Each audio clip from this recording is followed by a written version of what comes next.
Typically, games don't reward their players for creating an enemy out of everyone, but there are actually quite a few exceptions to the rule as well. These types of games don't just provide you with the means of crossing all the people and factions in their world, they also reward you for doing it. With enough moral flexibility and a penchant for finding opportunities for profit from other people's misfortune, the following titles can make you rich, powerful, or both.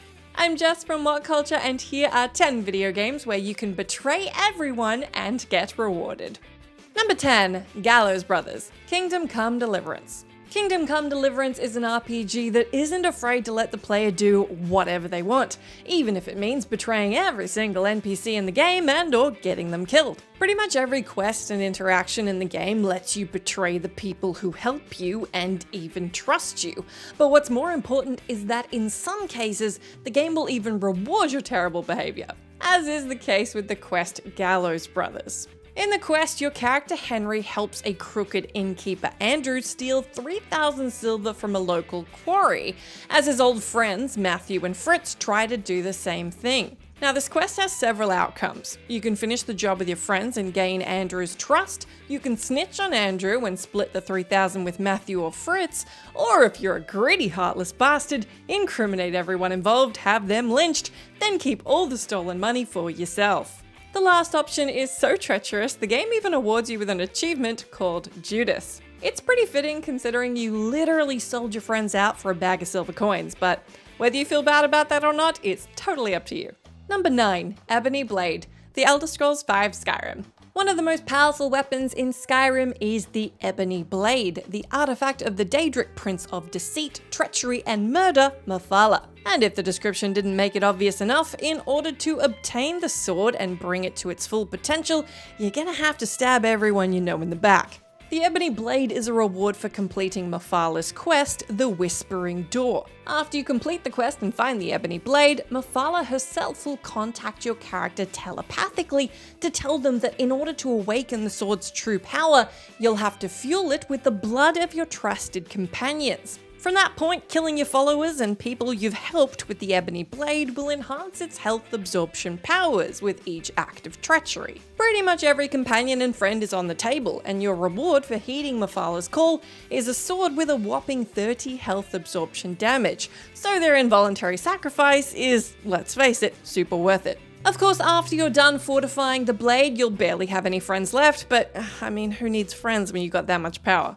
Number 8. Don't trust anyone. Rust. Rust is a multiplayer survival game in which the motto is, it's every player for themselves. Nothing here is off the table. In fact, if you want to survive and make the most of your time in the game, you'll want to backstab every single player you come into contact with. Although you can play the game however you want, it's undeniable that betrayal is the most efficient strategy for reaping the benefits of other players' hard work. By pretending to work together with someone and then using their trust to gain access to their base, or luring them into a secluded spot where they can be robbed, you can get all of the things they possess without ever having to do any of the actual work. That kind of behavior is honestly expected in Rust, as there's no penalty for abusing your fellow man's trust, and you do get rewarded with quite a fair share of valuable items from your victim's inventory. Of course, since Rust's only rule is that there are no rules, other players are free to betray you at their most convenient time as well,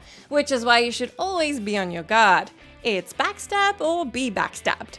Number 7. No Love for Mercenaries, Escape from Tarkov.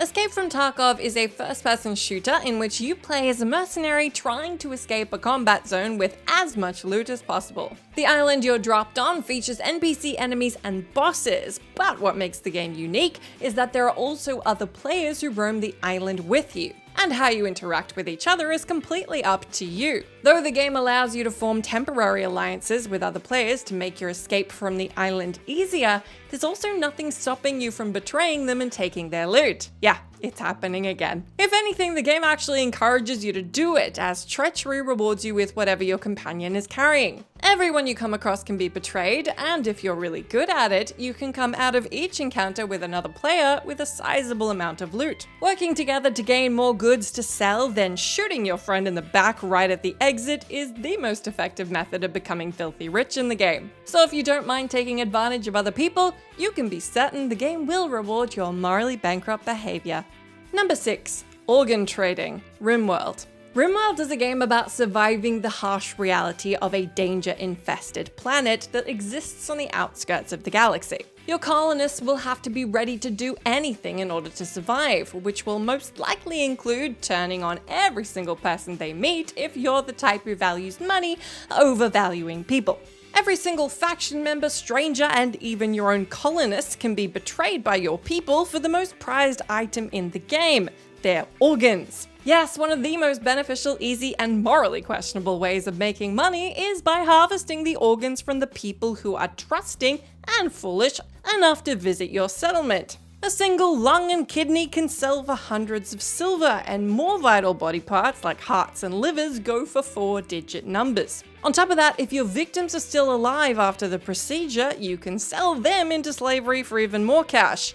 To capitalize on your organ trading the most, you want to betray the NPCs who trust you, as they're the easiest to catch and harvest. From refugees, traders, and colonists who aren't pulling their weight, everyone you backstab is filled with pricey, quote-unquote, goodies to sell.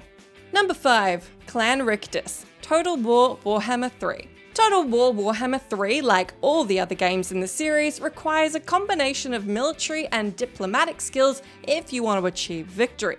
While being a good strategist can win you battles, without trustworthy allies, you'll suffer plenty of penalties for being stuck in endless and hopeless wars. Unless you play as Clan Rictus, that is.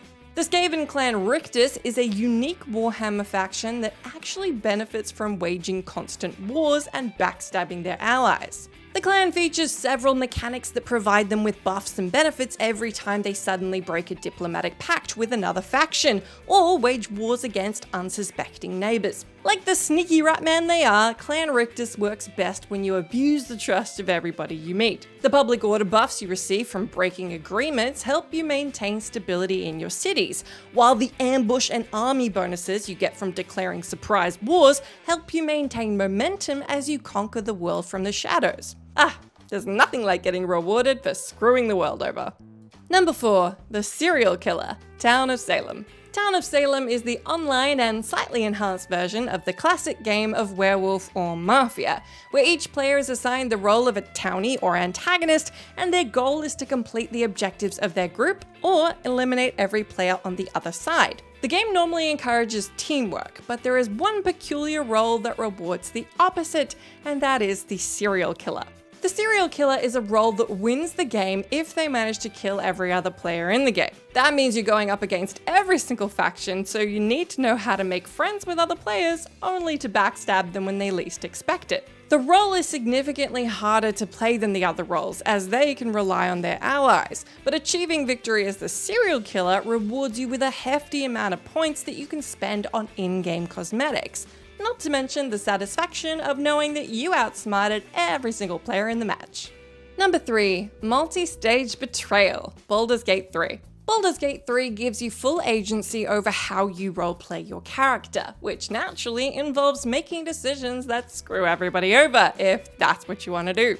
At several stages in the game, you can choose to betray the people who trust you, and quite commonly, the game will actually reward you for it. There are quite a lot of moments to list here, but the most prominent example is the betrayal of the druids and tieflings in Act 1 of the game. Letting the Absolute's forces into their camp lets you steal an idol, which gives you permanent buffs to your nature and survival rolls, and invite the fan-favourite companion Minthara into your party. On top of that, you can get some more goodies from both sides by looting their camps after the final fight. And if that's still not enough for you, you can choose to betray the Absolute in the later acts for additional rewards. In general, if you want to maximize your treasure yield in Baldur's Gate 3, you want to work with each side of the conflicts you enter until you get the option to rip both of them off for an even heftier reward. I mean, that's just betrayal economics 101. Number 2. Dog Eat Dog Dungeon. Dark and Darker. Dark and Darker is a PvPvE dungeon crawler in which you're dropped into procedurally generated dungeons with other players, and your main objective is to escape with as much loot as possible. Although there are other players in the game, how and if you choose to interact with them is entirely up to you. You can try to work together to find the exit, or kill each other for loot. However, if you're after the greatest reward, your best option is to do both. Work together until you find an exit, stab all your friends in the back, and escape with all of your loot combined. Because the game lets you betray everyone, even including people in your party, and loot isn't shareable, betraying everyone is a genuine and quite common strategy among the dark and darker player base. Being a backstabbing snake allows you to take everything you and others have collected, including rare goodies you normally wouldn't be able to get with your class. Remember, however, that betraying an entire party of adventurers can be tricky, especially when everybody else on your team also has the same idea. Number 1. Independent Backstabbing Vegas. Fallout New Vegas. Fallout New Vegas features a variety of factions your character can support in their war for the titular City of Sin. You have the NCR, the Legion, and New Vegas's mysterious founder, Mr. House. This said, if playing politics with a bunch of powerful organizations sounds like too much of a hassle, the game actually allows you to betray and destroy all of them with the help of one robotic sycophant, Yes Man. Choosing to side with Yes Man gives you the chance to build your own New Vegas of dreams on the smoldering ruins of every other faction in the game who hoped you were going to be their ally. This choice not only rewards you with a unique neutral Vegas ending, but can also provide you with additional perks if you stab your would-be allies in an especially nasty way. For example, killing Mr. House with a golf club rewards you with extra experience and an achievement, while killing and cannibalizing every faction leader gives you a permanent perk called Meat of Champions, which gives you extra buffs from eating human flesh. Go you! If you can't beat them, join them, and if you can't beat them and don't want to join them, eat them. I guess. Yes, that is the takeaway.